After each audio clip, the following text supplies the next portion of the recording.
Përshëndetje. Ditë e bukur si gjithmonë. Jam unë mes të pyllit, jam duke mbledhur sa gështenja, edhe kërpulla po më dolën përpara, patjetër, do i mbledh. Ku janë? Diku atje, nëpër pyll, rreth për qark. Megjithatë, ajo çka unë dua të flas tash në këtë video të shkurtër nuk ka të bëjë me gështenjat, mirë po kjo ka të bëjë me atë që secili nga neve e ka brenda dhe thot, unë jap çdo gjë për familjen time. Stop. Çdo thot çdo gjë. Çfarë çdo gjë? Çfarë kupton ti me këtë? Shumica për nesh, më fjalë, nuk kuptojnë atë anën materiale. Mirë po.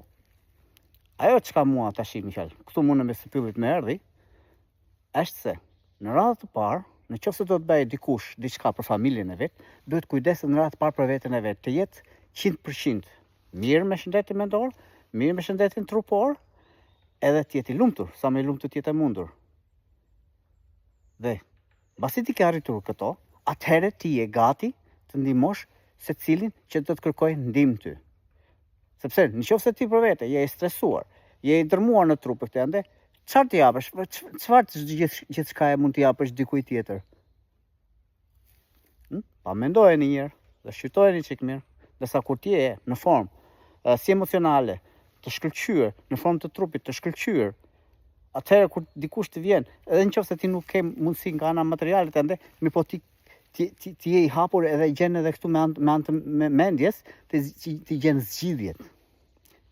Sepse ti shikon gjërat në ftohtësi dhe i shikon gjërat ashtu siç janë.